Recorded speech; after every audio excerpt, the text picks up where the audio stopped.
Jessica sat opposite me at the dining table, stirring her coffee without really looking at it, her mind clearly miles away. It was obvious she was trying to find the right words, rehearsing them silently before they came out. After what felt like forever, she finally spoke, forcing a light smile. So, Tom and I have to go on a short business trip next month. Just a few days, nothing big. My heart tightened, not from surprise, but from recognition. I'd been expecting this. The signs had been there for months. Late-night texts, quiet phone calls in the other room, sudden errands that stretched into hours. Each clue was a step toward this inevitable moment. Now, she had the nerve to say it out loud. I stayed still, leaning back, letting her words hang between us. She must have taken my silence as approval, because she rushed to add, "It's all work-related, meetings, presentations, that kind of thing." She laughed softly, nervously, brushing her hair behind her ear, but refusing to meet my eyes. What she didn't know was that I already had proof. I had seen the email, her name and Tom's, one room, one bed. That wasn't a business trip. It was an affair disguised as a conference. Instead of anger, I felt something clearer. Cold, calm understanding. She thought I was blind. She was about to learn how wrong she was. I set my cup down carefully and looked her straight in the eye. "And you're sure this is just work?" Her brows furrowed. "Of course. Why would you even ask that?" I gave a thin smile. "Because I know, Jessica. I've already seen the truth.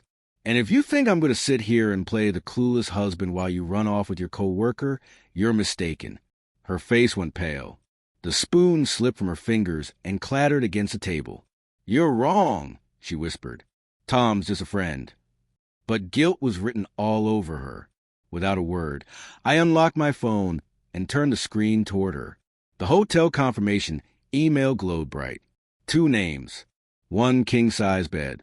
"Tell me again," I said quietly. "What kind of work is this?" Her composure broke instantly. Tears welled in her eyes as she stammered, "I didn't mean for it to happen. I just needed some space. And he was there." A sharp laugh escaped me. "Space? You don't find space in an ocean view suite, Jessica. You find someone else." For a long moment, neither of us spoke. The silence was thick, heavy with everything that had been lost long before tonight. I had been her constant, faithful, devoted, trusting, and she had chosen deceit. She reached for me then, desperate. "Please, let's fix this. I'll cancel the trip. I'll tell him it's over." I stood, my voice steady and cold. "No, Jessica, this isn't something you end. It's something you already did. And that trip? Perfect timing for our divorce." Her eyes widened. "Divorce? You can't mean that. We've built a life together." I walked to the sideboard and pulled out an envelope I had prepared days ago. When I placed it on the table, the sound of paper against it was final. "Sign them when you're ready," I said flatly. She broke down, pleading through tears, but I had nothing left to give her. The man who once fought for her was gone. Over the following week, her desperation only grew. She sent messages filled with apologies, left voicemails crying that she'd made the biggest mistake of her life, even showed up at my office in tears. But my response was always the same: silence. It wasn't cruelty, it was self-respect. The man she'd risked everything for disappeared the moment her life began to fall apart. He ignored her calls, her messages.